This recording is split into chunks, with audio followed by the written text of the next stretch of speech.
இட்லிக்கு கரெக்டான பக்குவத்தில் மாவாட்டினா தான் இட்லி நல்லாயிருக்கும். இன்னொன்று நமக்கு வந்து ஒரு அவசரத்துக்கு டக்குன்னு செய்கிற பொருள் அப்படின்னா இட்லி தோசை தான். அதனால் அதை இன்றைக்கி எப்படி செய்கிறதுன்னு பார்ப்போம்.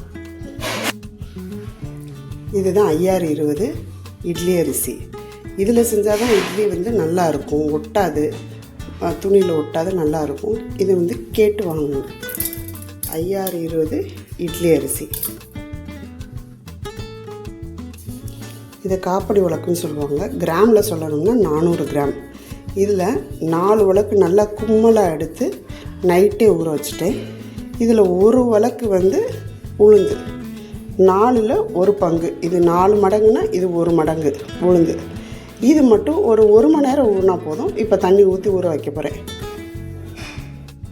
இப்போ உளுந்து 1 மணி நேரம் ஊறிடுச்சு. கிரைண்டரை கழுவியாச்சு, நல்லா சுத்தமாக கழுவிட்டோம். இப்படி பக்கத்தில் தண்ணி வச்சுக்கோங்க.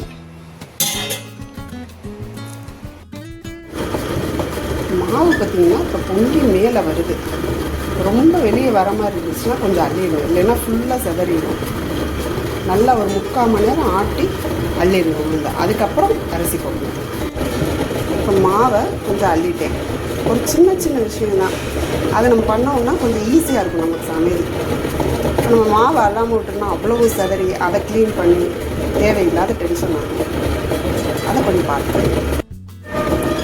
இப்போ உளுந்து நல்லா ஆட்டிடுச்சு. இப்போ இதை அள்ளிட்டு நம்ம அந்த சைடில் அள்ளி வச்சுருக்கோம், பூனிச்சட்டியில் அள்ளி வச்சுருக்கோம். இந்த அடுத்து போட போகிறோம். ஆமாம், நீங்கள் நினைக்கலாம் அடுத்து நம்ம அரிசியை போடும்போது அந்த உளுந்தையும் சேர்த்து போட்டு ஆட்டிடுவோம் அப்படின்னு செஞ்சிங்கன்னா இட்லி கல் மாதிரி இருக்கும், கொஞ்சம் இருக்காது. உளுந்து தனியாக அரிசி தனியாக ஆட்டினீங்கன்னா தான் அது நல்லாயிருக்கும். இப்போ உளுந்து அள்ளிட்டு அடுத்த உளுந்து போடுவோம். இப்போ ஏற்கனவே ஆட்டின உளுந்தை அள்ளியாச்சு. இப்போ அரிசியை நல்லா களைஞ்சி எடுத்து வச்சுருக்கேன். இது அப்படியே நம்ம கொஞ்சம் கொஞ்சமாக போடணும்.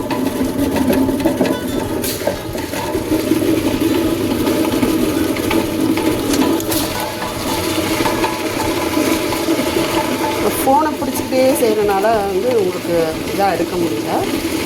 கூடிய சீக்கிரத்தில் ஸ்டாண்டு வாங்கிடுவேன். அப்போ இன்னும் கொஞ்சம் நல்லா கிளாரிட்டியாக உங்களுக்கு கிடைக்கும்.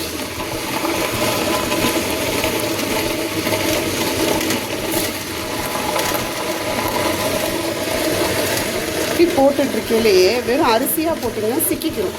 அப்போல்லாம் கொஞ்சம் தண்ணி ஊற்றிக்கோங்க. அப்போ தான் கொஞ்சம் நல்லா ஆட்டும்.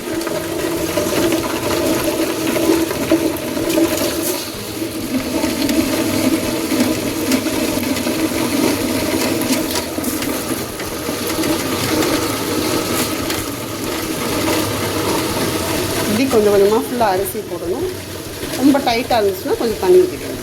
அரிசி நல்லா ஆட்டிடுச்சு, உளுந்தையும் உள்ளே போட்டாச்சு. இப்போ ரெண்டத்தையும் கிரைண்டரை ஆன் பண்ணி மிக்ஸ் பண்ண போகிறோம். அதனால் நமக்கு கொஞ்சம் ஈஸியாக இருக்கும். சட்டியில் போட்டு அள்ளி போட்டு பண்ணி இப்படி கையை உள்ளே விட்டோம்னா நல்லா உப்பு, அரிசி மாவு, உளுந்த மாவு எல்லாம் மிக்ஸ் ஆகிரும்.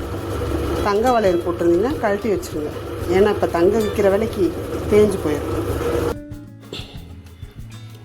ஃபைனலாக மாவை அள்ளியாச்சு. இந்த மேலே உள்ளதை ஃப்ரிட்ஜில் வச்சுருவேன். இதை மட்டும் புளிக்க வச்சு நைட்டுக்கு யூஸ் பண்ணிக்குவேன். அப்பப்போ தேவைக்கு ஒரு 3 மணி நேரம் 4 மணி நேரம் வெளியே எடுத்து வச்சோம்னா நல்லா புளிச்சு உப்பி வந்துடும். இட்லியும் சாஃப்டாக இருக்கும். இதை உங்களுக்கு 8 மணி நேரம் கழித்து நைட்டு எப்படி மாவு பொங்கி வந்திருக்குங்கிறத நான் காமிக்கிறேன். இப்போ நல்லா தட்டையாக இருக்க மாவு நைட்டு பார்த்திங்கன்னா கொஞ்சம் நல்லா பொங்கி வரும். இப்போ நைட் ஆயிடுச்சு, நல்லா பொங்கியிருக்கு பாருங்கள். காலையில் உள்ளதுக்கு இப்பொழுது நல்லா வித்தியாசம் தெரியும். காலையில் அரை சட்டி தான் மாவு இருந்துச்சு, இப்போ பார்த்தீங்கன்னா 3/4 சட்டி அளவுக்கு நல்லா பொங்கியிருக்கு. இட்லி ஊற்றினதுக்கப்புறம் எப்படி இருக்குன்னு உங்களுக்கு காமிக்கிறேன். ஆவி பறக்க சுட சுட இட்லி ரெடி. இப்போ மழை பெஞ்சிக்கிட்டுருக்கு. இந்த மழைக்கும் இந்த சூடான இட்லிக்கும் இந்த மிளகா படிக்கும் அவ்வளோ ருசியாக இருக்கும். வாங்க சுவைக்கலாம்.